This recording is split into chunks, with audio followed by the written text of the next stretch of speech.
This is NBK, nothing but Knicks. When Sim passed the assist, you know that it's number one show that breaks down the game. If you can't play defense, stay out my way. Dribble the ball, come down the lane. 5 seconds on the shot clock, who gon' win us the game?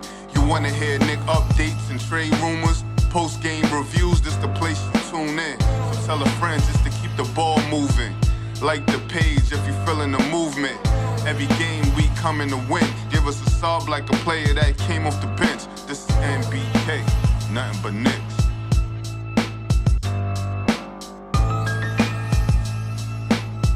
Knicks family, what's poppin'? It's your boy. Ladies and gentlemen, we're back for another episode of our season report cards.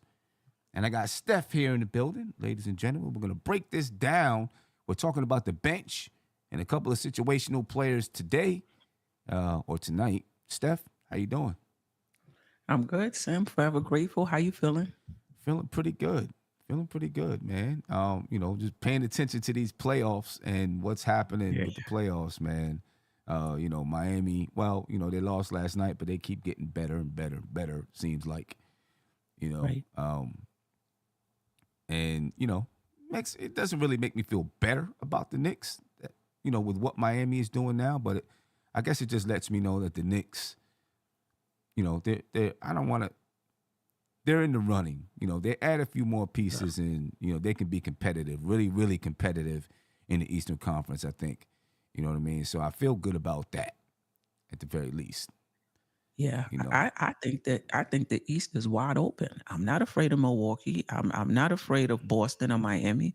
Right. And I think other teams see that as well. And I think it's going to be an arms race this offseason because I think a lot of teams seeing that if they get the right pieces, they could be right there. They could be right there. You know what I mean? And I think when you look at, who's available in the offseason, there's a couple of, star players that could possibly be available.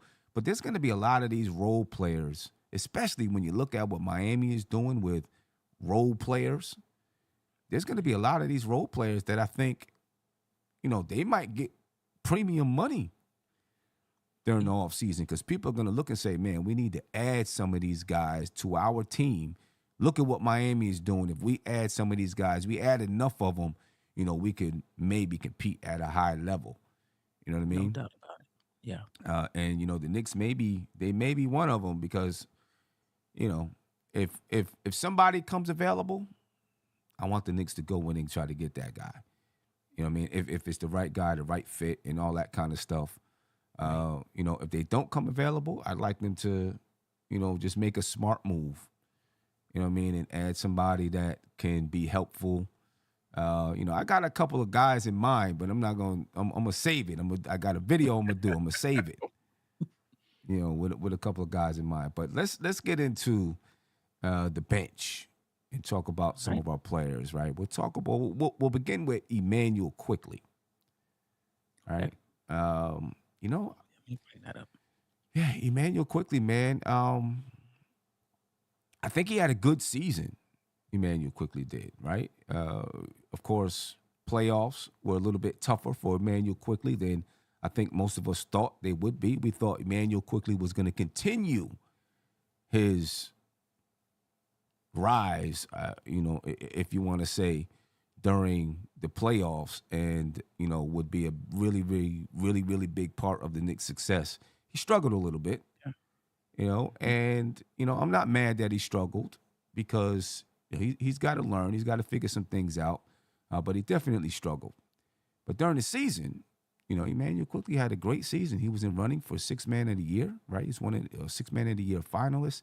He had career highs in points per game, career high field goal percentage, and 3-point percentage. He had a career high 40 points versus the Houston Rockets, career high 15 assists versus the Mavs. I feel like he made some strides, and his defense this year was phenomenal. You know what I mean? And, he took his averages up. 21-22, he averaged 11.3 points per game. And 22-23, averaged 14.9, right? So that's three and a half points per game that he raised his point per game average. Rebounds from 3.2 to 4.2. Assists stayed about the same from 3.5 to 3.4. His shooting percentage, though, in 21-22, he shot 39.2% from the field. 22-23, he shot 44.8% from the field. And 21-22, he shot 34.6% from three. 22-23, he shot 37% from three.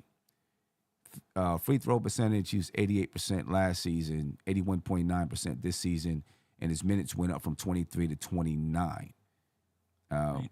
You know, he's secured himself as one of the staples of this team, I think.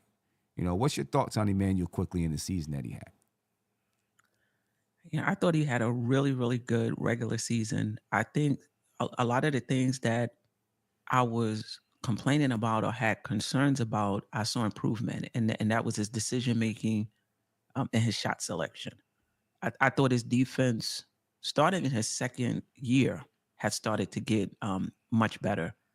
I thought his confidence was always good, but that decision making and those the shot selection was a concern for me. And I thought this season he really nailed it. Mm-hmm. I thought he figured out, when should I take my shot? When should I set people up? I was confident, when he was on the floor, and he played both ends, like you said, offensively and defensively. Like you mentioned. So I thought the regular season was awesome. I would give him, I want to say an A, but I would want more than 45%, from a shooting guard. But I'm not going to nitpick. I'm going to say a B plus, A minus, somewhere in there. But the playoffs, which I thought could be a concern for him and Grimes because they were so young, turned out to be to be valid. And I'm with you. I'm not disappointed in him. This is his first time in the playoffs in this particular role for our team. And if anybody can bounce back next year, I'm putting my money on Quickley in the playoffs. But he just didn't play well. He didn't look like himself. He played well defensively, but offensively, the turnovers, the blatant turnovers, particularly in the first game, um, I'm not, and I can't figure it out. I'm not sure. I'm not sure what it was. So for A minus, B plus in the regular season, I'm gonna have to say a B in excuse me, a C in the Yeah. playoffs. I thought the issue with Quickley in the playoffs was that with there being so much pressure on each possession, he was tentative. And I don't think IQ can play tentative. Right. You know what I'm saying? IQ is, he's impulsive. I don't know if impulsive is the word, but he kind of plays off the cuff best. Right? I think that's how he plays best, when he's just playing off the cuff. He's doing, he's playing his game. He's going to take some bad shots. He's going to make some questionable decisions, I think, sometimes because he plays that style of basketball. But I think that's the best way for him to play. And the way that he's going to play is loosest. And I thought, in the playoffs, he was just a little bit too careful, because, I don't want to make mistakes. I know, all you hear about, right, as a young player is every possession means something. Every possession counts. You gotta, you gotta really, really, really treat every possession like it's gold and all those type of things. And I felt like when he got out there, like he had that on his mind. Like, I'm not gonna do anything crazy. I'm gonna make sure I do everything right. You know what I'm saying? And then trying to do that, he made a lot of mistakes. You know what I'm saying? Made mistakes. Was tentative to shoot the ball, was a little bit tight. You know what I mean? Yeah. And that's what I think it was with IQ. And I feel like he did have one game against Cleveland, I think it was. Probably. Where, it looked like he was playing a little bit looser. And I'm expecting for IQ to come back, and I'm expecting IQ to really come back and have a good season next year, like a really, really good season, to the point where, I don't know who else is going to be out there on the floor. If there's going to be moves, trades, or whatever, or who's going to be at the wing spots. But to the point where people are like, man, this guy needs to start. I really do. I think he's going to work. I think he's a hard worker. And the playoffs is going to be something that helps propel him forward, I think. I hope, and I think it will, because, just knowing the way that he works and the kind of drive that he has. I'm with you, though. For the regular season, I too would like to see, him shooting better than 44.8%. But the fact that he took it up a notch from the previous season, I think he deserves credit for that. I'd like to see him get up to shooting 47, 48%. You know what I mean? From the field. And then, if he stays at 37, 38, maybe 39% from the three-point line, he'll take his scoring average up from 15 to 19 or 20. Yeah. If he can improve his shooting percentage, and some of that might come down to shot selection, stuff like that, But I think, I don't know, I think he probably, for me, including the playoffs, I'm probably at about a B for Quickley. Just looking at it being, his second time in the playoffs, and having a much bigger role in these playoffs than he had previously, right? Because in the first year, I don't think his role was as big. You know what I mean? So, I'm cool with Quickley. What did you give him? I gave him a C. So you gave him a C. I gave him a A. No. I gave him a. That's true. I don't think I did. I gave him a C for the playoffs, and I gave him a A minus B plus for the regular season. So whatever that. Yeah. So that's about. I'm okay with a B. I'm okay with a B. Yeah, that's about a B, and it looks like most of the chat gave him a B. 75% of the chat gave him a B. 9% gave him an A. 16% gave him a C. So I think he's probably at about a B. And we'll go ahead and give IQ a B for the season. You know what I mean? Gives him some room to grow. And do you think the Knicks are going to extend IQ? And this is going to be a deeper conversation going, forward in the off season. But do you think they're going to extend IQ? I think they probably have until October to give him an extension. And so that way he doesn't have to go to any kind of free agency, whether it be restricted or unrestricted. Do you think they will? I think they will. Yeah, I think they will. And I think the question becomes, will he sign the extension? Mm-hmm. Because I think he lost some leverage in the playoffs. Right. So depending on what the Knicks offer, he may sign that, or he may bet on himself and go to restricted free agency. But I think the Knicks will offer it. Yeah. And it's just, will he accept it? Yeah. Yeah. What do you think he's worth? I'm down to $76 million now. I'm down to, what is that? Like that, 18 million a year? Is that 18 million something or something like that? Something like that. I'm down to 18. and because with the salary cap now, it used to be that you weren't really penalized. But now once you get up over that second apron, it's called, it's going to be hard for you to improve your team, because a lot of the exceptions and things like that are taken away. So I think the Knicks are going to have to be a bit more careful going forward, because you're locking yourself into a core that obviously you could still trade, right. If you want to. But 17 to 20, I don't think I'm going. I don't think I'm going more than 20. He's probably, I don't know how everything's going to work with the salary cap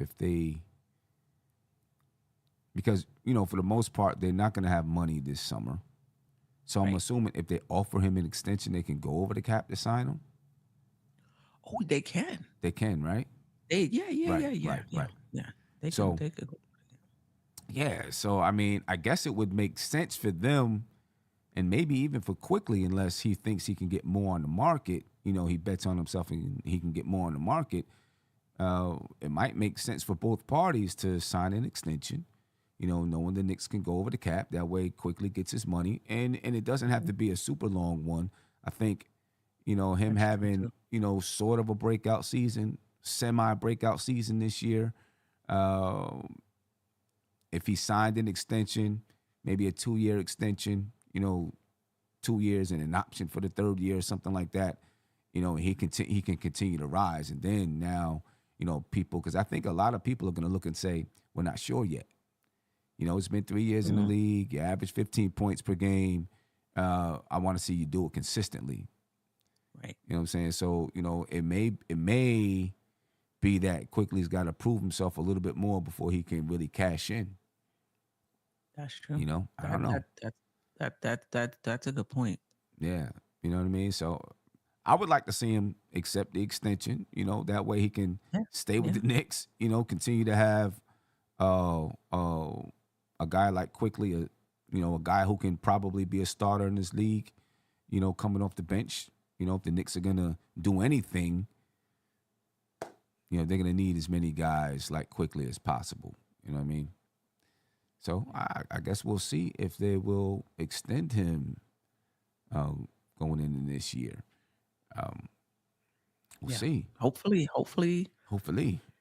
they they do. Yeah, and I would like to see him back. Yeah, and I mean, here's the thing: they're gonna have him next year regardless. Even if they don't offer him an extension in October, he'll just go to free agency, whether it be restricted or unrestricted in the summer. I guess, they might take a look and say, well, let's see what he looks like when he comes back into camp. You know what I'm saying? And he's working out with the team and all those things, and they might, kind of make a decision then. We'll see. But I think for both Quickley and Randall, like these guys, I think you can't even judge until they get back to the playoffs. That's true. That's true. I mean, That's true. I think Randall is going to play lights out next season. I think Quickley is going to play lights out next season. But I think it's really the playoffs. It's the hump. Yeah, that's true. It definitely is. Sherwin says, no, the penalty is a lot more if we go over the cap now. That's James Dolan paying it. I mean, going over the cap doesn't really impact your salary cap besides the fact that your team is paying extra money. You know what I'm saying? I think that's the change. They changed that, Sim. Oh, did they? They changed that in the collective bargaining agreement. So when you go over that, because what they wanted to do was penalize the teams that make a lot of money, like the Golden State Warriors, who was able to add to their team, and it was only money they had to pay. Right. So now when you go over that, there's 2 tax lines. When you go over that second one, you can't sign players on the buyout market. You don't have no exceptions, no mid-level, even the taxpayer mid-level. You can't do that. Right. And if you are making a trade, it's dollar for dollar. It can't be, whereas before it was like within 10% or something like that. No, it has to be dollar for dollar. So when you go over that second tax apron, it's harder to improve your team because they've taken away a lot of those. Yeah. So maybe exceptions. They won't. Right. So maybe including the buyout market. Right. You cannot sign a team on a play on the buyout market. Whew, that's tough. Maybe they won't go over the cap. The second one. But I think we're good. I think we're good. It's just that you got Quickley this year. You got Grimes. So, as you continue to sign guys, you can potentially go over that second cap. Do you have a championship contending team? Because you're not going to, you better. Because you're not going to be able to improve. Right. You better. I don't know if I don't think we're that close. I think we can sign quick and we'll be fine. Yeah. And I'm going to do later on, after we finish the report cards and all that stuff, I'm going to do an off-season guide. Bobby Marks did one. I'm stealing his name. I'm stealing the name off-season guide. But Bobby Marks did one, but I want to do one and break it down a little bit more with visuals and things like that so people can, fall back on it. And I'm actually thinking about creating a PDF that people can download as an off-season guide and just, look at it that way if they have any questions about, the Knicks salary cap or the new CBA and things like that. You know what I mean? So, because this is going to be an interesting offseason for the New York Knicks, without a doubt. Without a doubt. Let's move to Obi Toppin. Obi Toppin. Yeah. I don't know what to say about Obi's season, to be honest with you. What I think about Obi's season, and all of it's not really Obi's fault. Some of it is, some of it isn't. His points per game went down from 9 to 7.4. Rebounds from 3.7 to 2.8. Assists 1.1 to 1. I mean, the same thing. Field goal percentage from 53.1 to 45.9. His three-point percentage went up from 30.8 to 34.3. Free throws 75.8 to 75.7. And then his minutes per game went down just about, a minute and a half per game from 17.1 to 15.7. Not many season highlights really for Obi. He averaged 21.8 points per game the last 5 games of the season. He had a playoff career high 18 points, and he struggled to get minutes behind Julius Randle. What's your thoughts on Obi's season? And, your thoughts on Obi's season, his grades, everything. Yeah.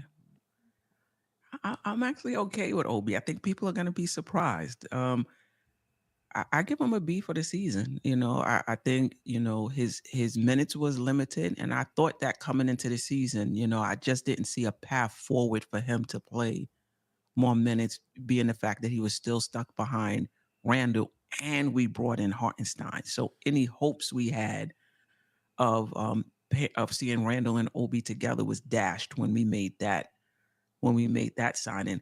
His minutes went down. I think his field goal percentage went down because, I think he leaked out less. I thought he focused on defense more, whether he was good at it or not. He focused on staying in. He focused on rebounding, though you couldn't tell. Got 2.8. But in the minutes he got, I thought, he did what he could. He made sure he got his shots up, though. When you look at that box score, he played 15 minutes. He got up 7 shots. He made sure he got his shots up. Yeah. And I got to be honest, I was really impressed with Obi Toppin in the playoffs. Now, I thought he lost some confidence somewhere, down the line. But in that first series against Cleveland, I thought he was really confident and effective. I don't know if it was that series. It might have been the Miami series where he started for Randall and he had 18 points and 8 rebounds. Was that Cleveland or Miami? That was Miami. Yeah, I thought he played well.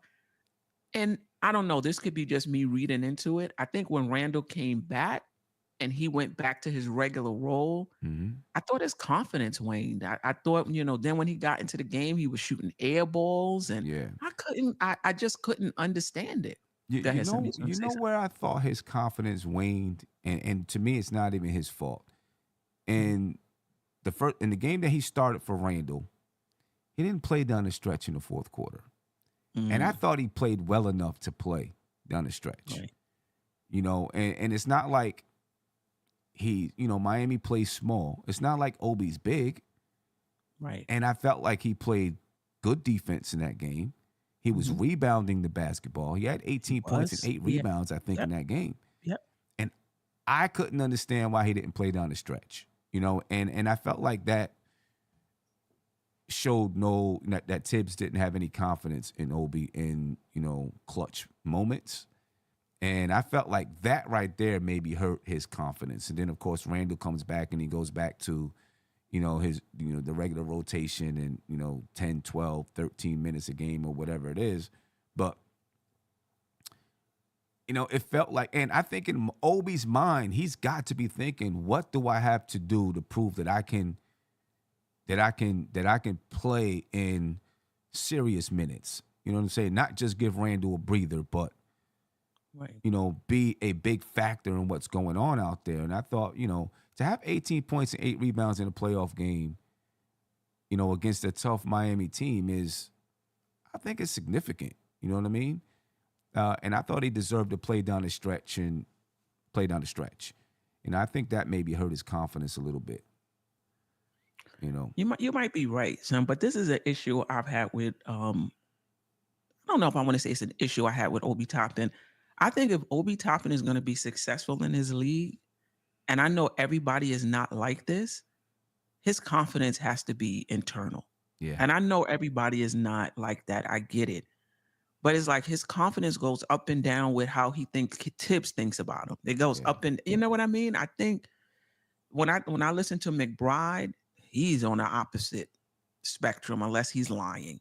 He's like, well, I'm always confident in myself. I know my time is gonna come, and when it comes, it comes. Like you yeah, never hear anything about anything going awry with his confidence.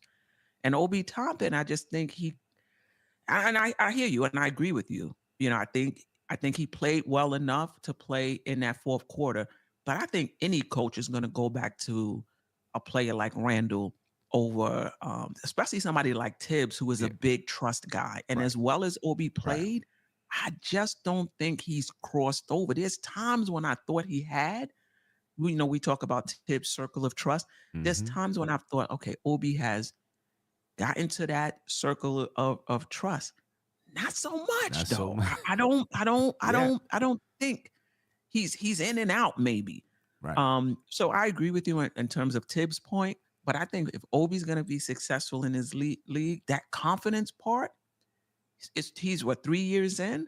Yeah, yeah. I think he's going to have to find a way for it to be. This is just the ups and downs of the NBA Right, season for him, and right, if he's going to find his way, he has to be able to internalize the right, confidence. right. Now, I agree. I agree 100%. He's got to internal. He's got to. You know what I mean? Because when you're confident, you just play different on the floor. You know what I'm saying? You're not second guessing yourself. You just play different. Um, and I agree. Tibbs. We all know Tibbs. He was going to go back to. He's going to go back to that. That's how Tibbs operates. Um, and what Obi's got to do is make it so that when he's on the floor, Tibbs feels like he can't take him off. Right. You know what I mean? The energy level, the rebound, and all of those things.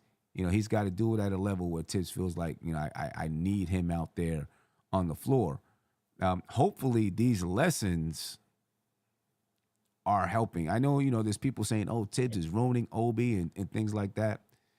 Hopefully these lessons teach him. You know what I mean? And he internalizes it, like you're saying, and it's like, yeah, I got to do different. I got to do better. I mean, when you look at Jimmy Butler, right? He didn't play his first season under Tibbs. You know what I'm saying? And he fought his way, battled his way into the lineup, played defense, showed that I need to be out there on the floor. And then eventually he played more. I mean, his first playoffs under Tibbs, he averaged like, I mean, he barely played. He only played in 3 games, and he played like 3 minutes a game or something like that, right? Wow. He didn't even play. And then the next year, you know what I mean? He got 40 minutes a game in the playoffs and averaged 13 points per game in the playoffs. So I think, for Obi, he's got to, like you said, internalize it, figure out what he's got to do, and just come back stronger next year, figure out what he's got to, what is it? How do I get into that circle of trust? If he's going to be in New York, how do I get into that circle of trust for Tibbs? Because that circle of trust is real. You know what I mean? No doubt. That circle of trust is real.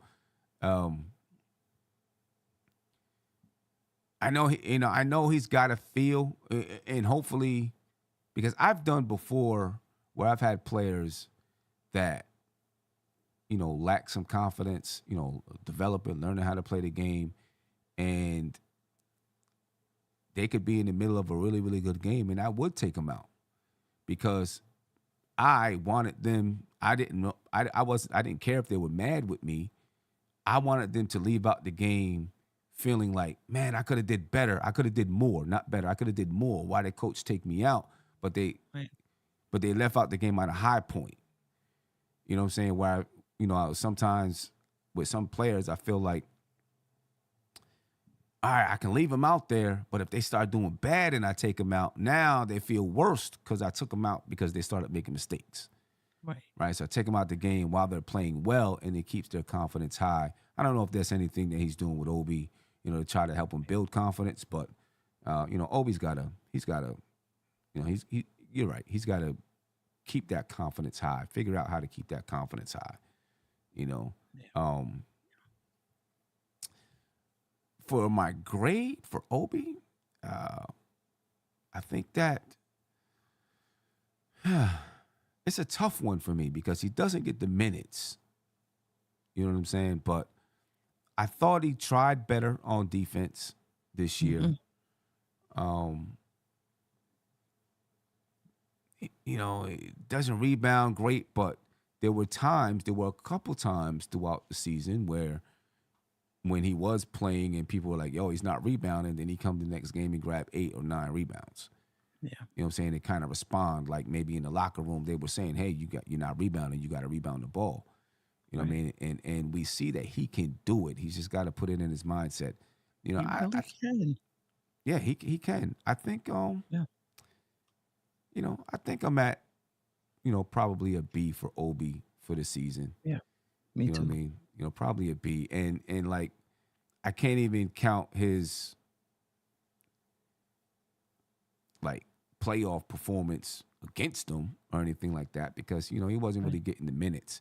And when he did get the minutes, when he did start, he he performed. So yeah, I think right about a B. When I look at the chat right now, 49% give him a B, 37%, well now 38% give him a C, 8% give him a D, and then 6% give him an A.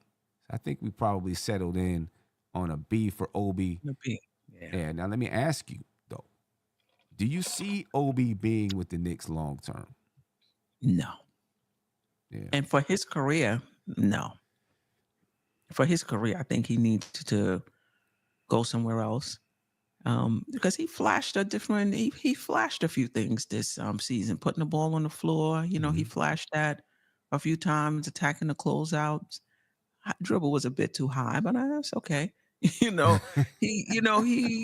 you saw some, different things from Obi Toppin that he's just not going to get the minutes as long as Randall is here, right. to do that. And even for the Knicks, they may want to have a better rebounder behind Randall when he does go out. I think for both the Knicks and Obi Toppin, it'd probably be best for him to be on another team. You think that happens this summer? Yeah, because I think you can trade him. You can trade him during the season as well. Right. Because I don't think the Knicks are going to match what he gets in restricted free agency. So you don't want it to go that far and risk losing him for nothing. Right. So either you're going to trade him this summer or you're going to trade him before the trade deadline or at the deadline. Yeah. Yeah, I could see it happening. You know what I mean? I'll tell you what. If Obi gets traded from the Knicks, I'd like to see him play under someone like a Mike D'Antoni. Right? Someone who is really offensive minded, because I think he would excel in that type of system. Like if he played for Mike D'Antoni, I was talking with Tony Crow the other night. If he played for Mike D'Antoni, Obi would probably average 20 points a game, because of the style of play, up tempo, shots in 8 seconds or less. You know what I mean? I could see him having. A lot of people would look at him and say he has an Amari role. I think he could have more like a Sean Marion role. Mm-hmm. You know what I'm saying? Mari was just a little bit more ferocious. He wasn't really shooting threes. Obi can shoot threes, plus he can run the floor, catch, oops and things like that. I would see him, playing that style of basketball, but I think he'd excel under somebody like that. Right. Watch where D'Antoni goes this summer. If D'Antoni goes somewhere this summer, he may look at Obi as a guy that, hey, I want to get that guy. You know what I mean? Because I could see that Mike D'Antoni looks at Obi and says he's the kind of guy that could work in my system. You know? So yeah. We'll see what the cards hold for Obi. I agree. I don't think he's going to be on the Knicks. I think he ends up getting moved. I don't know if it's going to be this summer, but I think he ends up getting moved. Let's work with Isaiah Hartenstein. Hey. No, I'm kidding. Let me see. Let me get this old grade off. Don't worry, I'm not cheating and putting grades up for Hartenstein, y'all. I'm taking that was old grade there. Now taking it off. But Hartenstein, for a couple of guys, for Isaiah Hartenstein and for Josh Hart, I didn't put their numbers from last season. I know I did with Jalen Brunson, even though he didn't play for the Knicks, but I thought he made such an improvement that it was worth having it up there so we can see the difference. But he didn't play for the Knicks last year, and I thought his role was, a lot different with the Knicks than it was with the Clippers, right? So I just focused on what he did this season, right? So Hartenstein, 5 points per game, 6.5 rebounds, 1.2 assists. He shot 53.5% from the field, only 21.6% from three, 67% from the free throw line, and 19.8 minutes per game. I think that 19.8 minutes is the most that he's played in his career. Season highlights, I thought early in the season his minutes wavered a little bit early. Started off playing and then felt like maybe Tom Thibodeau lost a little bit of trust in Hartenstein, and then he got it back later in the season. Kind of found his footing later in the season, or mid-season. Kind of found his footing. He didn't spread the floor as we hoped that he would do. Right. As a matter of fact, towards the end of the season, he really stopped shooting threes altogether. You know what I mean?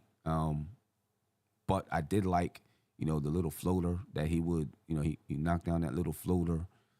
Every once in a while, he could do a post move, or every once in a while, go off the dribble if he need to. And he's not afraid to do it. You know what I'm saying? Big difference from Mitch. Mitch seems afraid to do it. He's not afraid to do it. He'll do it. He had playoff career highs in points, rebounds, assists, steals, blocks. Not big numbers, but still, playoff career highs. Your thoughts on Hartenstein and what he did for the Knicks this season? Yeah, I think you really summed it. You really summed it up in the season, in the season highlights. I give him a B for the regular season, and I give him a B for now. Okay, the regular season, you're right. In the beginning, it was mostly like a C. Yeah. Just didn't play up to expectations. I know he said he had an Achilles, injury. Maybe that was impacting him, because as the season went on, you saw he was a little more spry in terms of his movements for a block shot or his movements for a steal. So probably the regular season, the first half was a C. I thought the second half was like a B.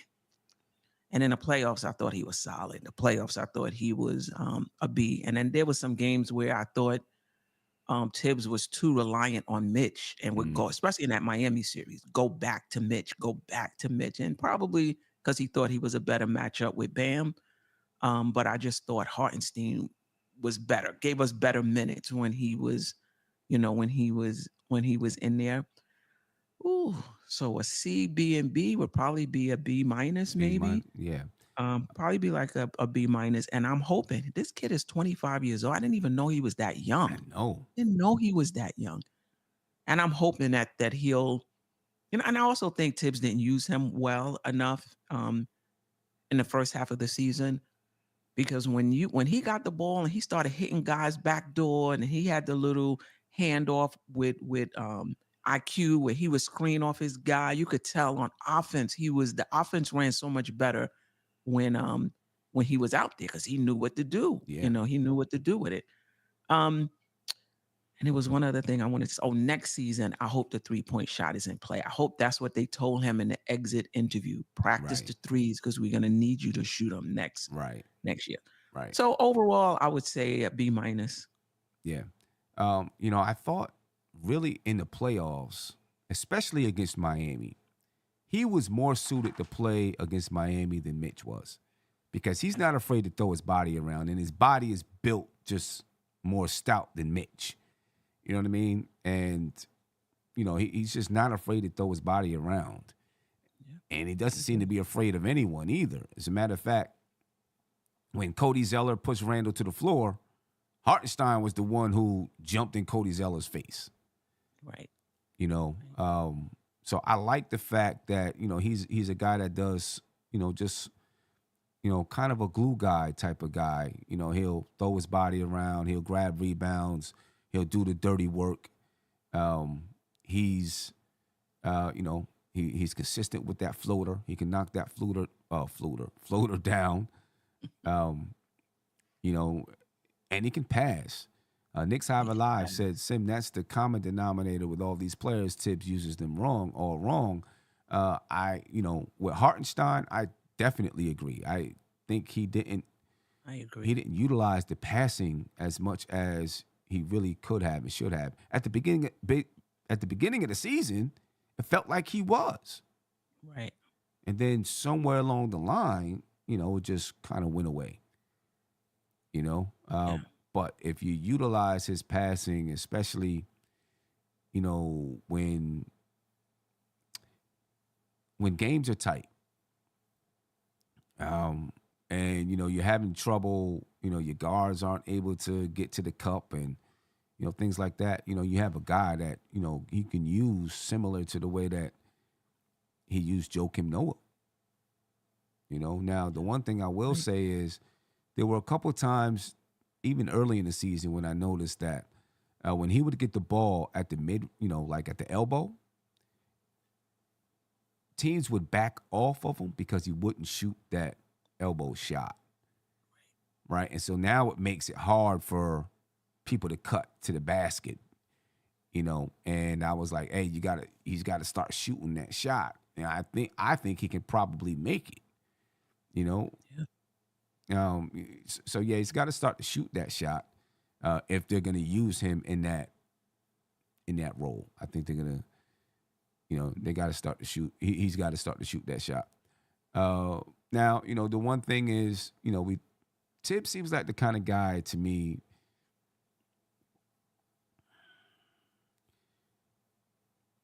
Like, he's got to get used to you for some reason before he starts to, realize some of the things you can do or use those things that you can do. Because he mentioned it himself that he knows Hartenstein can pass. Mm-hmm. Right? But he didn't really utilize it. Maybe it just takes Thibodeau time to say, okay, let's put this into our system now. You know what I mean? He's been here a season. Let's put him into the system. Let's put this in. Let's put that in. I don't know. I'm hoping that next year we see more of it, though. I agree. Because in that second unit, you can run the offense through. You can run it through Quickley too, but you can run it through Hartenstein. Right. I think I think I'm at about a B for him for the season. I thought he did his job, did what he was supposed to do out there for the most part. Besides spreading the floor. Right. It's coming though. Yeah, it's I coming. hope so. Yeah. I think he lost his confidence a little bit later in the season shooting the three. Hopefully he gets it back and he shoots the three this season or next season.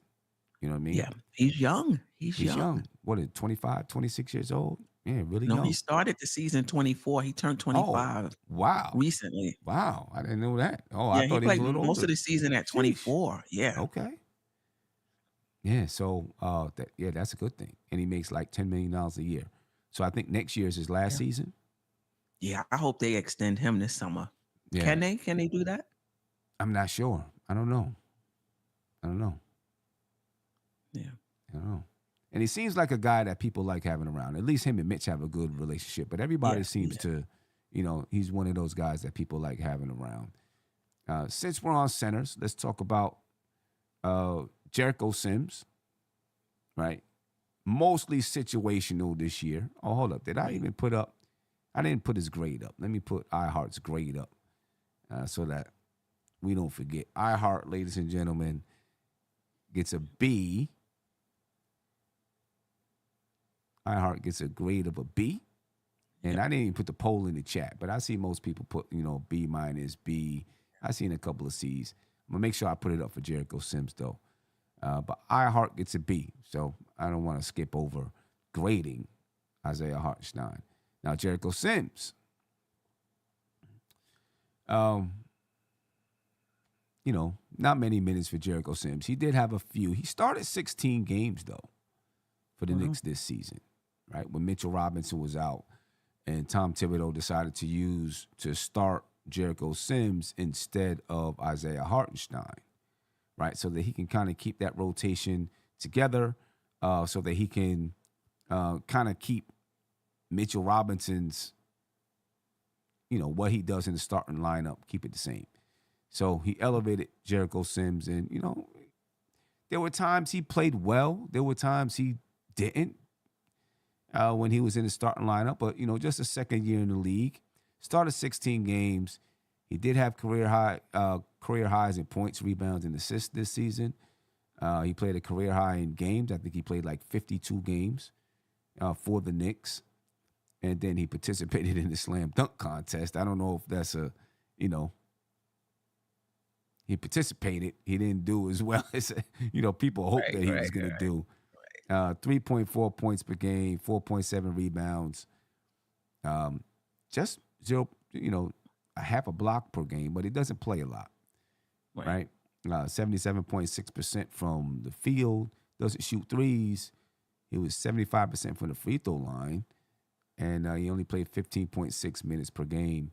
Last season, 2.2 points, 4.1 rebounds, again, just a half a block, 72% from the field, 41% from the free throw line, 13.5 minutes per game. Your thoughts on Jericho Sims? I really like Jericho Sims. I really like him. I would probably, he didn't play in the playoffs. I would probably, I think I'm gonna give him a B. I see the C's in the chat. I see the C's. Listen, he's raw. But I thought when he got an opportunity to play, he gave us everything he had. He played hard. He rebounded. He rebounded well. I thought he got the putbacks. Remember early in the season, every time he got an offensive rebound, he would pass it out. Yeah. I think he got used to, as time went on, putting the ball back up. He's still raw. He still got things that he needs to learn. But in those 16 games, I thought he played well. And the limited minutes that he got, I thought he played well. I'm not going to kill him. I'm going to give him a C. In a perfect world, we got that perimeter defense, Sim. Yeah. We starting Hartenstein, and we backing him up with Sims. I'm sorry. That's where I'm at. Yeah. I think I like this kid. And, I do see a lot of C's in the chat. And I'm wondering why. Yeah. People are giving him a C. He obviously didn't play a lot of minutes. I think we saw there's some things that I saw from him that I don't even see from Mitch. Right now, he doesn't do what Mitch does. He also doesn't get the minutes that Mitch does. But I seen him advance the ball up the floor on occasion. You know what I mean? That's something that I like, from him as a big man, advancing the ball up the floor. I've seen him. He's not afraid, in my opinion, to make a move offensively. He doesn't have a mid-range shot or anything like that, but he's not afraid to make a move. I also like, he doesn't seem to be scared of anybody. You know what I mean? We might have been able to use him in that Miami series, to be honest with you, just to throw his body around, and bang with some people and try to help wear him down a little bit. Um, I was happy with the way that Jericho Sims played. I don't Yeah, understand. me too. B Baller said he's getting a C because Tibbs is a maniac. We don't see him much, and he's judged accordingly. When your coach plays you like you suck, people believe it. I mean, you know, he's behind Mitch. How many centers are you going to play? Right, When Mitch wasn't playing, he played. You can't. I right, mean, you can't play everybody. You know what I'm right, saying? And if right. you have two centers already playing, what do you expect? He wasn't going to get that much playing time. I mean, I think he deserves a B as well for the season. Yeah, Because I think he was a guy. I mean, Tom Thibodeau trusted him enough to start him when Mitch was out. right. And like a young guy, he wavered a little bit, at times. But I don't know what I even expect from. Um, I don't even know what I expect from. I didn't expect him to come in and give me a double double, but he had a couple of double doubles this season. You know, Yeah. He yeah, was confident, Sim. yeah, yeah, Maybe his confidence may have waned the first few times, but it didn't take long. He seemed confident out there. yeah. B Baller said, "Okay, but now you get the grade right. It's why we are going to sell Obi low." I don't understand what you're saying. I mean, we gave Obi a B. I Right. don't Yeah. know what we talk about here. We gave Obi a Yeah. B. I don't know. I don't know what you're saying. I don't know. I think he deserves a B. Right now the chat, 45% say a B, 45% say a C, 3% says an A, 6% says a D. Wow. Yeah, we got a tough crowd. We got a tough crowd. You know what I mean? You know, he's one of those guys I thought, stepped up. When guys We was had a injured. winning record too. And that's 16 games that Mitch was out and he started. The Knicks had a winning record. And Yeah, everybody was like, "Oh, Mitch is, I'm not taking anything away from Mitch." But people were like, "Oh, Mitch is gone down. Oh, the team is going to fall. The team is going to do that." And they didn't. And other guys stepped up as well, but Sims held it down during that time he was out. yeah, yeah. Now my question is, we just covered Hartenstein. Um, we covered Mitch the other day. Now we covered Jericho Sims, but we have three centers that can't shoot. Right? That's why we're holding. I mean, Hartenstein is our best hope, right? Right. To be Right. able to shoot. Three centers that can't shoot. Who, I mean, Hartenstein varies a little bit, but Jericho Sims and Mitch do basically the same exact things. What are we going to do with that center spot? Because I don't think we can get better having three centers, three of the same guys at the center position. Sam, I told you what I would do. I would start Hartenstein and back him up with Sims, and I would move Mitch. But Mm, Hartenstein though has to come back, but I think the coaching staff, Tibbs, have to empower him as well. right. You got to come back with a 3-point shot. You got to come back with that shot you was talking about, Sim. That little Uh, floater. um, the elbow, the Oh, elbow the shot. elbow. The elbow. The Yeah. elbow shot, the Yeah. 3-point shot, and a willingness to shoot because there was times when he wasn't willing Yeah. to shoot. But in a perfect world, Sim, we would bring in an offensive minded center. But if we can't do that, I would rock with Hartenstein if we have good perimeter defenders. If you don't have good perimeter defenders, then you need Mitch back Then you there. need Mitch back there. Yeah. You need him back Right. there. Right. To be able to protect the rim. I mean, I'm with it. I really think we need someone who can shoot, who can score, who's a threat from that position in order Right. for us to get better. I see people in the chat talking about Karl Anthony Towns or Joel Embiid. I mean, This is my thing I with don't know. Embiid. I like Embiid. He's an MVP. Hmm? I just think in the playoffs, you can easily scheme for guys in that center position who don't I'm not saying he can't hit the three. I'm not saying he can't come out the post. He can, but I just think you can scheme easier Right. against them. Obviously, Right. if the Knicks get him, I'm on board. Yeah. I think if the Knicks get Joel Embiid can shoot the three. You know what I worry about if the Knicks get Joel Embiid with Embiid and Randall? Is it gonna be too clunky? Yes, it is. You know what I mean? It just seems like it's gonna be slow and clunky, with those two guys. Even though Randall can run fast and move fast, he doesn't play fast Right. most of the time. You know what I mean?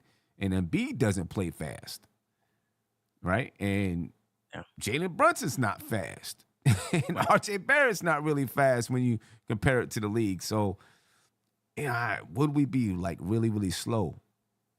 And We would. I think you got to move Randall. I think you got to have I would agree. Embiid in a stretch four. Right. I'd agree. If you have Embiid, if you trade for Embiid, you probably got to move Randall because it's going to be too slow. You talk about pace.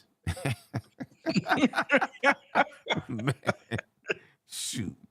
I mean, man, we'll be well below the lowest, the slowest team in the league, I think. Yeah. You know what I mean? So if you get Embiid, you need a stretch four guy. I guess if you get Embiid, maybe this is where Obi can actually step into and play that four spot because of the way, because of his style of play. Right.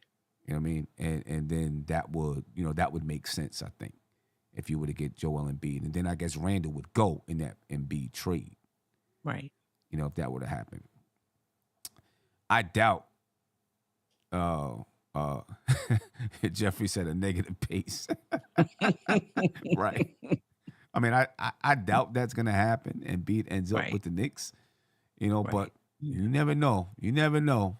There's things happening over there in Philadelphia. So I don't know. You know what I mean? Now, if you brought in Cat doesn't take up as much space as he does. Joel Embiid, so I think he could probably play with Randall. I think so, you know what I mean? Because he doesn't take up that much space.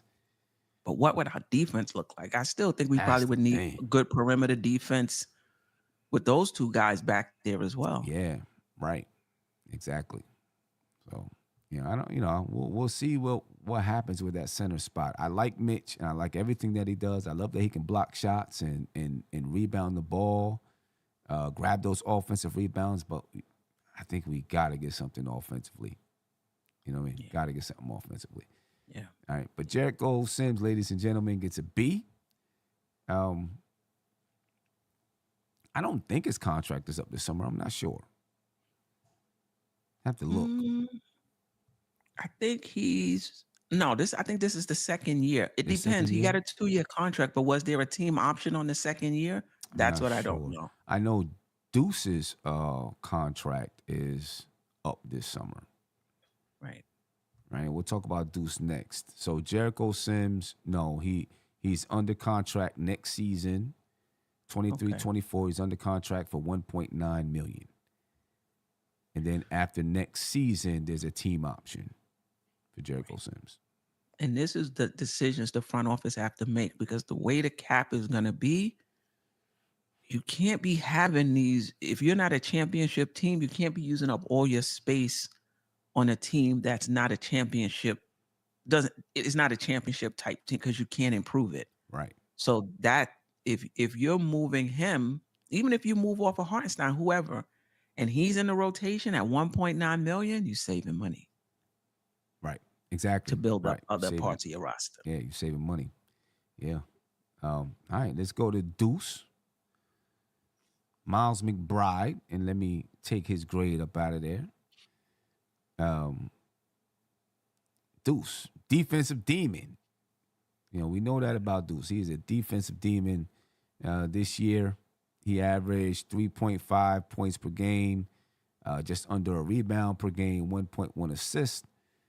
Shot 35.8% from the field and 29.9% from three. Just about 67% from the free throw line in 12 minutes a game. Last season, very similar numbers. 2.2 points per game, 1.1 rebounds, 1 assist. Shot worse last season, 29.6% from the field and 25% from three, while shooting 67% from the free throw line in 9 minutes a game. He had his career highs, 18 points. That was versus the Portland Trailblazers. He entered the rotation for Derrick Rose this season. That was a big move by Tom Thibodeau in realizing, Rose just doesn't have it. And we need a guy like Duece out there to come play defense. But then when Josh Hart came into the mix, he fell back out of the rotation and became situational. But he's always ready. And, what I really, really like about Duece, he's not going to come in and score up a storm, but he's always going to be ready defensively. And he comes off the bench playing tough defense. I really, really like that about Duece. He just comes in ready to go, no matter what's happening. What's your thoughts on Duece? I like him. Like you said, defensively, you can always count on him. The shooting has not come around this season, but limited minutes, 12 minutes a game. But also, I don't know if Tibbs trusts him to run the team. When he's out there, he's usually playing off ball a little bit. But for what he does bring in the 12 minutes, I like it. Part of me wants to give him a B, but that's because I'm only thinking about the defense. When I add in the shooting, then I add in that he plays off the ball, I kind of want to bring it down a little, bit. I'm going to grade him on a curve and give him a B because that's what we're bringing him in to do. Yeah. Play good defense. He's confident with his shot, though. Some shots he's taking, I'm like, why are you shooting? He's very confident in his shot, man. Right. But I would like to see, him during a regular season be the lead ball handler and see if he can, get some minutes. Because when he got those minutes against Miami, that was the first time this season he was the lead ball handler where he was in that lineup with no other ball handler, not Brunson, not IQ, no other, I guess if you want to consider RJ a ball handler, but no other guard that's really handling the ball. Yeah. So I'm gonna grade him on a curve and give him a B. Okay. I love the defense, obviously. I think everybody does. He plays such good defense. Aggressive pressure in the basketball. The shooting, man. I feel like if he shot the ball better, he'd get more minutes. Yeah.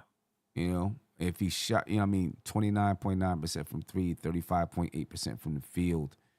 And I know he doesn't, but there was a point in time though where he was getting significant minutes, and he couldn't hit the shot. That's why I'm at a C for Duece because of the shooting. Yeah, really, just I because can't of that. argue with you. You know what I mean? I wish that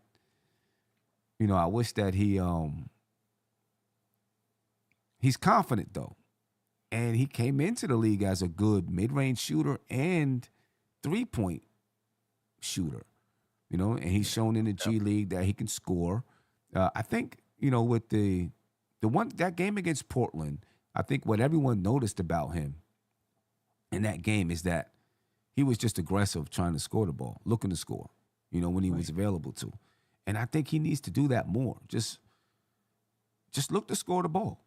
If you have the opportunities to, you know what I mean? He's not going to be a fast guy breaking you down off the dribble and stuff like that. That's not what he's going to do. But he has his ways to be able to get to the basket. And surprisingly, he can jump higher than I thought he could, because maybe it was the Portland game when he caught a dunk or something like that. But I'm at like a C for Duece. Yeah. Go with the C. The chat's about at a C too.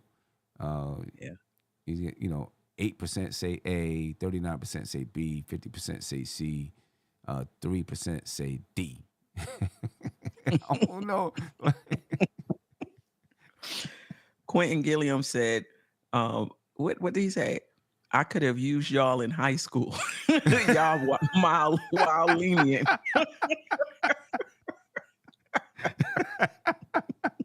It's funny. Oh Yeah, man. I would go with I would go with the C. I am being lenient on him because those other two factors, being able to run a team and shoot, is just not there. It's not there. Yeah. You know what I mean? And that's why. Well, go ahead. I'm pretty sure after we get the grade up, we'll talk about him a little more. Yeah. So we got a C for Duece McBride. You know, I don't remember who it was. Someone in the chat the other day said that, or maybe it was in Tony's chat when I was doing the show with Tony said that they hope that Duece can become like a Gabe Vincent. Like what he's doing for Miami. You know what I mean? You know, Gabe is, you know, he's obviously solid defensively. He can create his own shot a little bit. He's confident enough to knock down the three. You know what I mean? I don't know. I don't know if Duece has the same. I don't know if he's as good as offensively as Gabe Vincent. And I don't know if he will be. Maybe he will be. Maybe as he gets a little bit older in the league, what he's done in the G League will, you know, start to present itself in the NBA. Where do you see Duece? You know, I don't know. What do you see him developing into? I think his ceiling is a backup point guard, and that may not and that wouldn't even be on a championship contending team. But I could see him being a backup point guard, you know, on a team. I don't see him being a starter. Doesn't mean he can't be. I just don't. I just don't see it. Because of the ball handling, because of being able to lead a team, because of, you know, the shooting, you know, which can get better over the time. I don't see it. And some even moving into next season, I think the Knicks need an experienced third guard. Yeah. I mean, we saw that. Yeah. IQ was injured. We couldn't even play McBride. And I know some was saying we should have played him, but I don't think we could have. I don't think we could have played. I mean, we could have played him, but he wasn't the right person for the moment. Right. And so I think going into the next season, the Knicks have to get a third point guard who is more experienced. So I don't really see McBride being a part of the rotation for some time. And hopefully I'm wrong. Hopefully I come back, you know, next season, he popping the threes, you know, hitting his shots off the dribble. And it's a different story. Right. But for right now, we need a more experienced third guard. Yeah, I agree with that 100%. You know, someone who is, more experienced, who can run a team. Yeah. You know, who can, you know, just be tough in tough moments. And that was supposed to be Derrick Rose. Yeah. Right. And, you know, we'll talk about, I don't really have a scorecard and things for them because they didn't really play.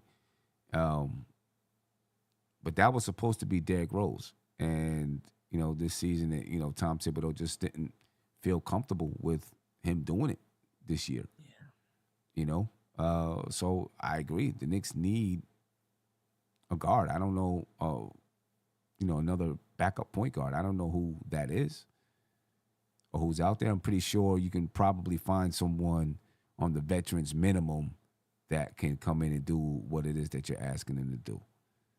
We could have used, what's the play for Rondo? We just needed somebody to bring the ball up, initiate the offense, play decent defense. Yeah. We could have used the Rondo. Yeah. Did Rondo play this year? I don't think so. Yeah, I don't think so. I don't think he played this year. So Duece gets a C, and he is on. As a matter of fact, the Knicks have to make a decision about Duece this summer. Right, he has a team option for $1.8 million. Yeah.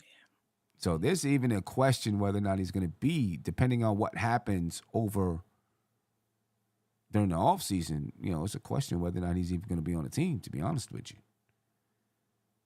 Because if they need that money, I don't see him coming back if they need that money. If I don't know. I don't know. Yeah.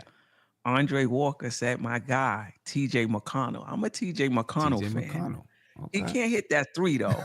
But you talking about tough as nails defensively, his playmaking skills. I really like McConnell. He would be solid for us. Yeah. So yeah, we'll see what happens with Duece. I mean, he's one of the, the only, well, we got two guards that are going to be expiring this summer. Him and Derrick Rose. Right. So maybe there's some room there to add, that veteran guard that we're talking about. We'll talk about Derrick Rose in a bit. But now, ladies and gentlemen, we're going to get to Josh Hart. And, Josh Hart, and I don't have anything for him from last season again. He didn't play for the Knicks for last season. He was traded midseason to the Knicks from the Portland Trailblazers. So I just got what he did for the Knicks this season, for the half season that he was with us. 10.2 points per game, 7 rebounds, 3.6 assists. He shot 58% from the field and 51.9% from three. Obviously, he didn't shoot the ball from the three-point line a ton, but he did shoot it at a high percentage, right? 51.9%. Free throws, 78.9%, and he came right in averaging 30 minutes per game as soon as he got to the Knicks. All right. Yeah. Season highlights, he immediately became a staple in Tibbs' rotation. He had a playoff career high 19 points versus the Cavs. He had a critical three-point shot versus the Cavs as well. I think the same game, right? That was the first game. The first game we were at Legends. He had a critical three-point shot. I don't think he's going anywhere. I think he's going to be a Knick. Tom Thibodeau loves him. I think the crowd loves him. You know what I mean? He's one of those tough guys that you need out there on the floor. Your thoughts on Josh Hart and his grade for the half season he was with the team? Yeah. I mean, I give him an A+ in the regular season, and I'll probably give him a B in the playoffs. I thought he was lights out for us when he came over at the trade deadline. He was seamless. He fit in seamlessly. There was no bumps, no getting used to how we play, us getting used to him. I thought he hit some. He just brought more ball handling. Now in the playoffs was a different story, but in the regular season, he brought more ball handling. He brought more transition baskets for us, just being able to go coast to coast. He hit 3-point shots for us. He rebounded extremely well for us. I just thought he was A+ in the regular season. I thought he was as good in that first round in Cleveland. Yeah. Particularly when Grimes got hurt and he slid into that starting lineup. The Knicks played well with him in the starting lineup. The Miami series, I'm not sure what it was.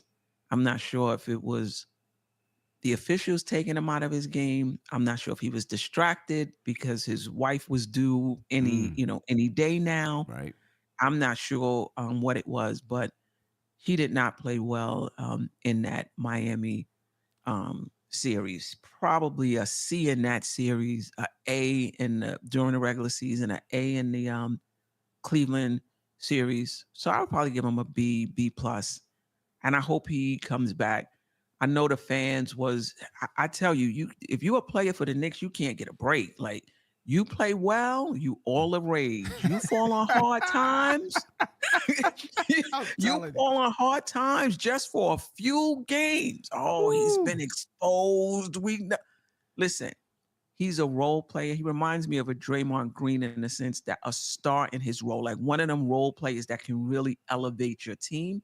That's Josh Hart. As long as we keep him in his role, he's going to be fine for us. And I think that's the big key, keeping him in his role. Keep him in his role. You know, I love everything he did during the regular season when he got here. Just the boost of energy coming off the bench, defensively, and his ability to attack and transition. And I thought Mhm. him with IQ and Obi, I thought that was it really helped to change the tempo of the game when those three came in. Because of their ability to attack and transition, and you got two of them that could really play defense. Right. You know what I'm saying, with IQ and Josh Hart. So I thought that was a real positive for the Knicks. His just all out hustle. Never let a play die. You know what I mean? There was never any, especially in the regular season. It was always, oh, okay, you guys got the offensive rebound. I'm sticking my hand. Oh, you guys got the defensive rebound. I'm sticking my hand in there to see if you really got a hold of the basketball. You guys start trying to throw it down court. Well, I'm hustling down here to, try to make this play. And this is just ingrained in him. You know what I mean? So I think he endeared himself to the Garden crowd. I'm still, a little shaky sometimes with him on the break. I want him to go straight to the rim. When he's going straight to the rim, Right. I think what he's got to learn to recognize is when he's on the break, okay, do I have the lane? If not, let me get it out to the guard that's out there. You know what I'm saying? But that's where, let him be him.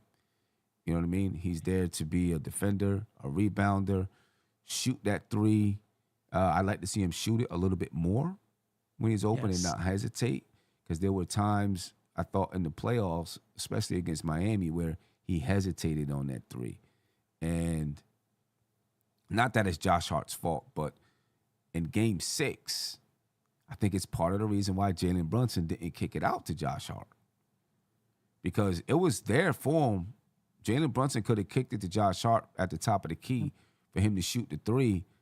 And Jalen Brunson hesitated, I think, because he felt that Josh Hart might not shoot it. Right. You know what I'm saying? So he, tried to find Randall cutting to the basket. All in all, though, I think Josh Hart did a great job for this team. Playing in Miami, that was just a grind for everybody. Everybody. You know what I mean? It was just such a grinded out series. Even though it didn't go to 7, I'm sure Miami felt like it went to 7 when they got out of that series, and it probably made playing the Celtics feel a little bit easier for them. Right. You know what I'm saying? Because the Knicks series was such a grind out type of series, and Josh Hart is a big reason for that. You know what I mean? And he's not afraid of anybody. He's one of these tough guys that the Knicks need out there on the floor. I'm at like a B+ for Josh Hart. I thought he did great in Cleveland series. Yeah. Struggled in the Miami series. His first time ever being in the playoffs. Yeah. You couldn't tell in that Cleveland series, Right. though. You know what I'm saying? So, I think it's I'm encouraged about Josh Hart. Kaiser Soul says Josh Hart is a 6'4" power forward. He can't shoot. That's why Brunson didn't pass him the rock. Get shooters, no more bricklayers. I'm not gonna say he can't shoot. He can shoot. He's reluctant to shoot. I mean, he shot 51.9% from the three-point line, and it's not like he didn't take three-pointers during the season. He did. He just didn't take them at high volume, and Right. I think he should take them more and not hesitate to shoot it. You know what I mean? Let me see. Vaughn Allen said, Sam Brunson was passing to Grimes, not Randall. Randall jumped the lane. Rewatched the play. I have to rewatch it and see. If he was passing to Grimes, I don't know. I don't know. I have to rewatch it and see. I'm gonna believe Why are you. you passing the Grimes? You don't want to pass I to mean, Josh Hart. Grimes effectively was the same thing. right. I mean, if you was passing to Grimes in the middle of the lane with Bam Adebayo and all them guys around you, I don't know. So I have to check out. I have to look back at it. I'm gonna look back at it so I can see what you're talking about. All right, but I'm gonna believe you until I look at it. But I'm giving him like a B+. I think the chat's 60% give him a B. Yeah. So he's B. We'll keep him at a B. So now All right, we got the grade of a B for Josh Hart. Um, he's a free agent this year. Well, there's a player and a team option. Is kind of weird the way that it is, right? So I guess he can choose to pick up his option, and then after he chooses to pick up his option, the Knicks can decide whether or not they want to pick up the option. Right. Right. So how do you think this plays out for Josh Hart? I think he opts out, and I think the Knicks. So you said when he opts out, the Knicks can pick up his option? No, if he opts in, then opts in. So okay. right now it says he has no money guaranteed in 23-24. Right. His contract becomes guaranteed if he's not waived by June 25th. But he also has the ability, so he has to opt into his contract, right? There's a player option. So he's got to opt into his contract. And then once he opts in, then the Knicks have to decide whether or not they're going to keep him or waive him by June 25th. So if he opts in, I'm going to say the Knicks they're going to keep him at $12.9 million. No doubt. If he opts out, then I guess he'll be a free agent and he'll negotiate with the Knicks and anybody else what the contract would look like. Yeah. I think they've already, because he's CAA, right? I think they've already figured it out. What the the parameters of a contract would be. I think he's returning. I think he opts out and he gets a new deal. I think that's probably what happens too. Yeah. How much do you think that deal would be worth, and how much can the Knicks afford? Yeah, probably 15. You think it's going to be more than 15? I mean, you're going to give him. I don't think you're going to give Quickley 20. You're going to give him the salary cap is an issue now with this new CBA. Like you can't be locking yourself in. This is tough. I'm gonna say 15. Yeah, but I don't know if you give up 13 just for fifth. But at least it'll be that 13 is only for 1 year. The 15 could, right, could be 4 years or whatever it is. And I don't think he can. I don't see him looking at himself saying, "Yeah, I'm a $25 million per year player." I think he probably knows where he is. Actually, I think 12.9 is 13 is probably good for him. Okay. With what he does, that's what I think. But he may feel that he can, get a little bit more money if he opens himself up to be a free agent. But he also might. They might have already spoken and said, listen, just opt into the $12.9 million. And I know it's illegal for them to, speak like this, but whatever, they do it. And then next year we'll have more money available, because if he opts in to that $12.9 million and the Knicks also, they don't waive him. So now he's playing 2023, 2024 for $12.9 million. In 24-25, the Knicks have $92 million committed on the books. Right? So now there's a little bit more flexibility to pay him. You know what I'm saying? Because even if they, I guess they could both opt out, and then next season they would have to, pay him whatever. But the Knicks just won't have the money to be able to pay him next season. It would work out for the Knicks and maybe even him if he took the 12.9 and then, signed a 4-year deal with the Knicks in 24-25 or something like that, where they'll have a little bit more money to pay him. So, I guess we'll see. How that works out. The Knicks got some maneuvering to do with the cap this summer. Yeah, they do. They don't have a whole lot of money out there. So anything that the Knicks are going to do, any way that they're going to upgrade, it's going to have to go through trades. If they're going to upgrade, it's going to have to be trades. So and remember, Grimes is next summer. Grimes is, Grimes is next summer. Jericho Sims is next summer. basically Obi Toppin and Immanuel Quickley is next summer as well. Yep. Evan Fournier, he's also next summer. I'm pretty sure the Knicks are going to move off of that. Right. But Josh Hart gets a B, ladies and gentlemen. And now, before we get out of here, I want to talk a little bit about Derrick Rose and Evan Fournier. I didn't do a card for them because they really didn't play much. So let's start with Derrick Rose because we were talking about him and Duece, and what Derrick Rose was supposed to do off the bench this season as far as being that veteran guard. Mm-hmm. I guess you can give him a grade if you want to give him a grade. I don't know how to grade him really, but what happens with Derrick Rose? I think the Knicks are probably going to, even though if they picked up his contract, they could trade it later on. I think they're probably going to move on from him.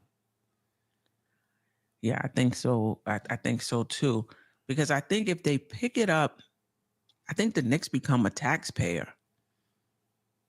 If they pick up his contract, and then if they do that, they don't have the non-taxpayers exception, which is I think $12 million to sign somebody. But I guess if they're signing him, it's to put him in a trade. Right. And I guess they won't even care about that. Right. But other than that, I think they move on from Derrick Rose. I don't think they pick up the option unless they're going to put him in a trade. Put him in it, right.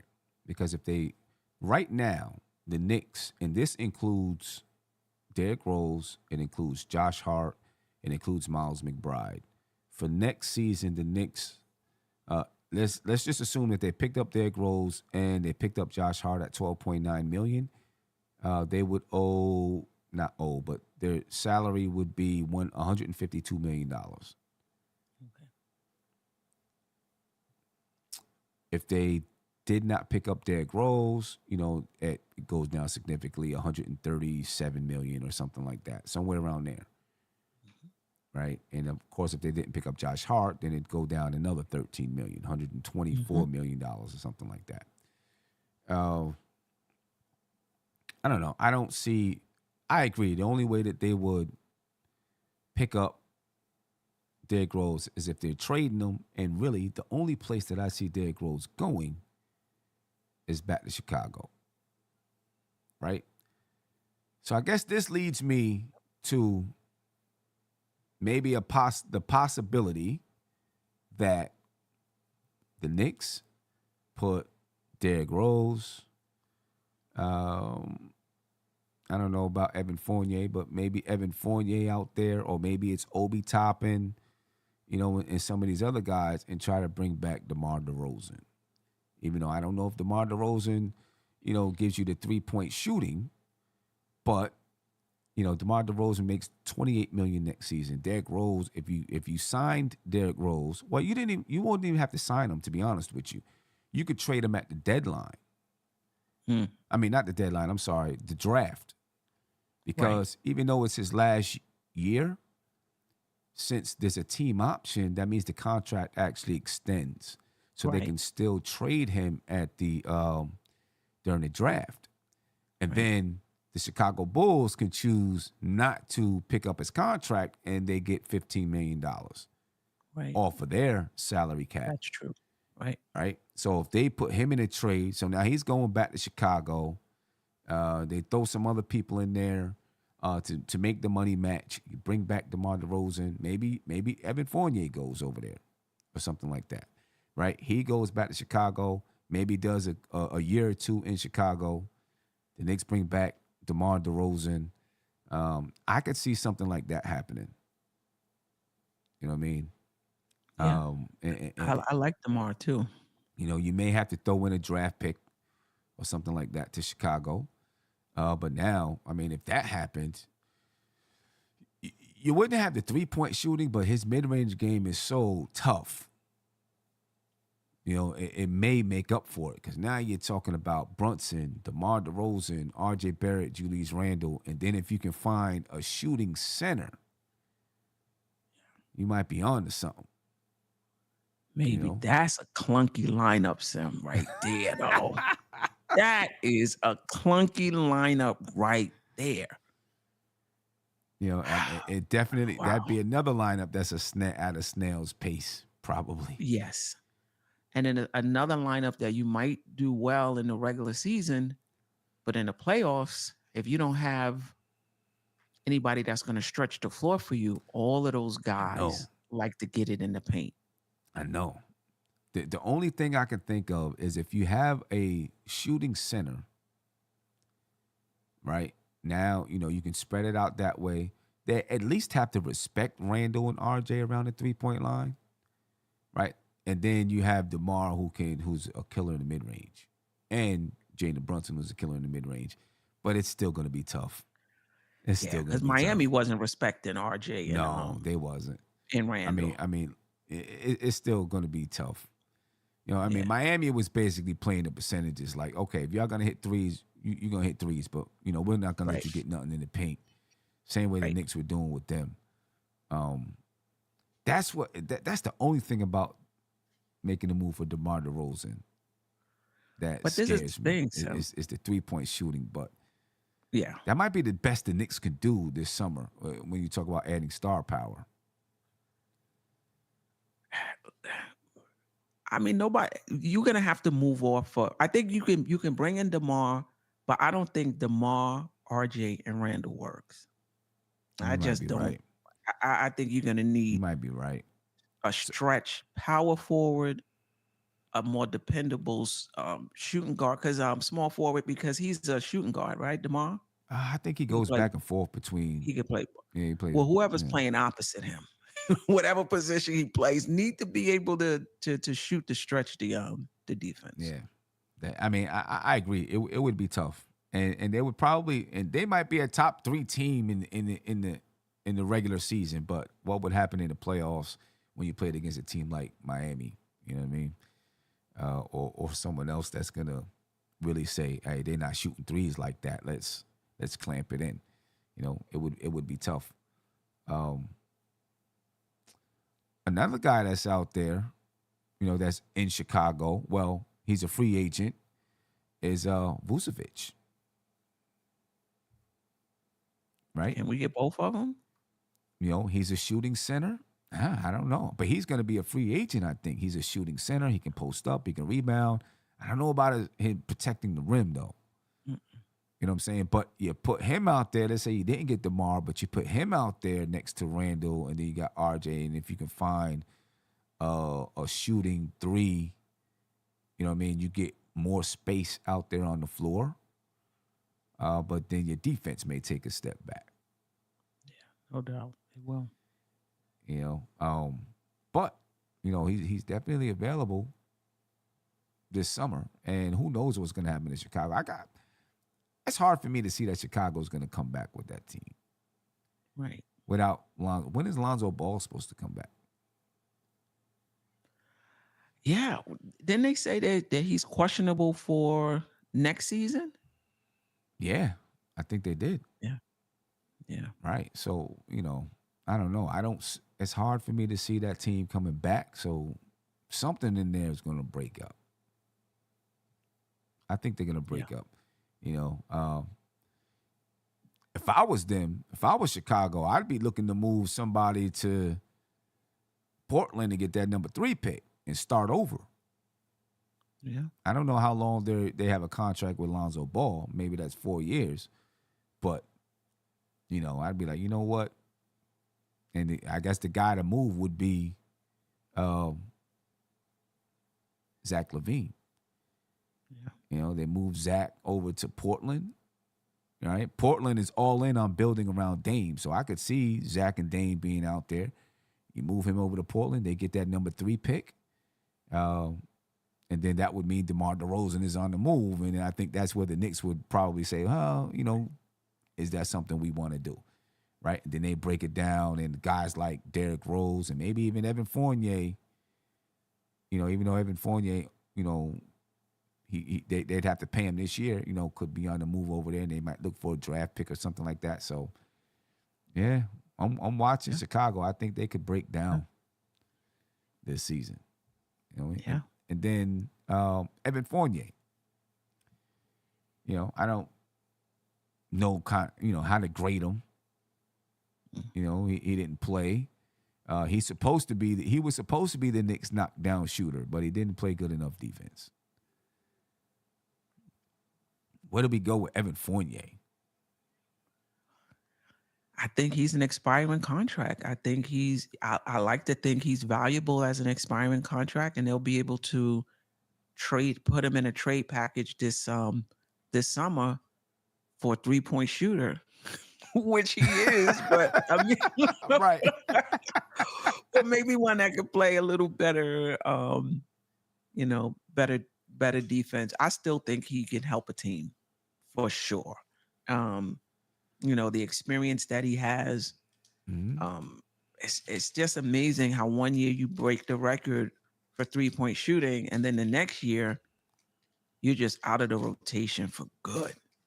Right. Yeah, and on a team that really needed 3-point shooting, particularly in the playoffs. Right.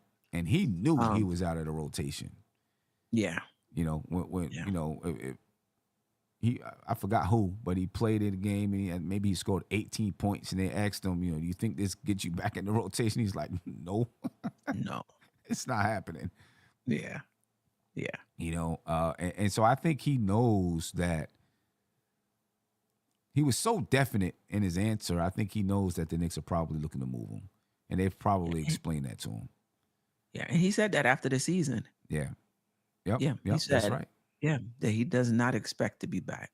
Yeah. So, it's. I say this. That's at least way to be professional at the most part. You know what I'm saying? All right, you know what? They're probably going to move me. I'm not going to play much. If my name is called, I'll go out there and play and do what I got to do. I'm not going to cause a fuss or do anything like that. Get my $20 million and be ready to go someplace else next year. Right. I guess that's the way to do it. If you get $20 million, so I would expect the Knicks to try to move him this year. He would be, obviously, if they're making a move for a star type player, he's going to be a lot of cap filler. The Knicks are going to have to attach draft picks, though, of course. Yeah, no doubt. Yep. Kaiser Souls, I guess talking about Josh Hart, he said 2 attempts per game, over 25 games. He's a fraud. Sheesh. Calling him a fraud. Man. My goodness. I don't know if he's a fraud. Debo the God said Evan is somebody's sugar daddy in New York. I don't know. I mean, maybe so, but he'll be someone's sugar daddy someplace else. So he's gonna take that person with him. I don't know. Anything else, Steph? No, not really. We've talked about this before. It's going to be interesting to see what the Knicks do in this, what I consider to be the wide open Eastern Conference. So I think there's going to be some surprises for us. Yeah. I do. Mr. Absolute Truth said we need to trade Randall, Fournier, and Rose and sign Porzingis and Grant or Pascal Siakam. Then we can start Obi for shooting and floor spacing purposes. And so then you're going to have Porzingis and Obi at the 4 and the 5. I don't know. I mean, you better get some. I mean, your perimeter defense better be ridiculous. I mean, super ridiculous. Right. Because, Porzingis ain't playing no defense for you no more. I'm sorry. Right. All he's gonna do is try to get that 3-point shot at the top of the key. I'm not big on KP. Even when he was a Knick, I was real questionable about him, and because I didn't feel like he was tough enough. Right. Yeah. I think he's different now. I would be okay with KB. I think he's. I agree with you though. That defense is not there. He'll block some shots though. He'll He'll block block some. some Yeah. shots. Yep. He'll block shots, and I think he played a little more this year. I don't think he missed some games due to injury, but I feel like that was just happening throughout the NBA period. But KP and Obi Toppin, no. Not only does your perimeter defense need to be good, you better have some good rebounding wings. Oh, yeah. As well. Exactly. Yeah. I mean, I could if he was coming in to come off the bench, which I don't think he would do, but if he was coming to the Knicks to come off the bench, I'd be happy with that. Mm-hmm. You know, because then he would come in and totally change things. I mean, I could see you putting KP out there at the center with Randall at the 4. Mm-hmm. You know, because of the way that KP plays, and that would open up so many things for Randall down low. You know, Randall can rebound the ball. You know what I mean? So I do think he would fit in that regard. It's hard for me to see, me personally, him being our starting 4. I don't want to say it's hard for me to see him being our starting 4. I don't know if I want to depend on him to be the starting 4 because I just don't think he's going to be there and be healthy. You know what I mean? And I haven't watched him play a whole lot. You know, I'm hoping that he's tougher now. Because I know, like, before, Marcus Smart used to throw him around, and I was like, oh yeah, nah, that he tough. nah. He's better than that. Yeah. Now, but I can see him at the 4, depending on who you have at the 5. Who do you have at the 5? See, now if you got Mitch at the 5, mm-hmm. and you because he KP can definitely stretch the floor. Right. For us. Right. And you know, I think he has a player option. I don't think he's opting out because I think he probably knows he's not going to get the contract that he has now. Right. Partly due to his injury history. Right. So right now he has a player option to make $36 million next season. Yeah. So I think he opts into that, and then he'd be a free agent 24, 25. I don't think he opts out of that $36 million because I don't think he's going to get $45 or $50 million. You know, I don't think he's going to get a contract that big. Right. You know, so if I'm him, I'm taking that $36 million and then, you know, seeing what transpires from there. Yeah, no doubt. Yeah, but Bang USA Sports said Hachimura. I would love for the Knicks to get Hachimura. I really like Rui. He's unrestricted. He's an unrestricted free agent. Yeah, I would love for the Knicks to get. It still burns me up that the Knicks didn't try to get him at the deadline because when I look at what Washington got for him, I'm like, my goodness. Kendrick Nunn and 3 second-round draft picks. And, you know, I think it would have meant that Obi either got moved or whatever. But I like Rui. And if the Knicks move on from Obi in a trade or something like that, I really would like the Knicks to try to get Rui. Yeah. And they might be able to get him at a nice price, too. Yeah. Yeah. And then he's. I like Jeremy Grant. I'm sorry, guys. Him. Oh, I was just gonna say. And then he's a guy who, if the Knicks moved on from Randall, you know, in a year or 2 or even the summer, but you know, in a year or 2, I would say they moved on from Randall for another position. He's a guy that could, I think, at that point in time, would be able to come in and start at the power forward spot. I think. Hey, okay. Yeah, because, you know, he would have been in the league a couple of years, you know. Well, he's already been in the league a couple of years, but I think he might be at that point where, I'm ready to start. Right. You know. I like Rui. He played well for the Lakers as well. You know, fit is everything. Yeah. I thought he played well for them. Somebody mentioned Jeremy Grant. The only issue I have with Jeremy Grant is he doesn't rebound. I need rebounds from the power forward position. He'll get you 20 points and 4 rebounds. Right. So Rui, the Lakers have to give him a qualifying offer.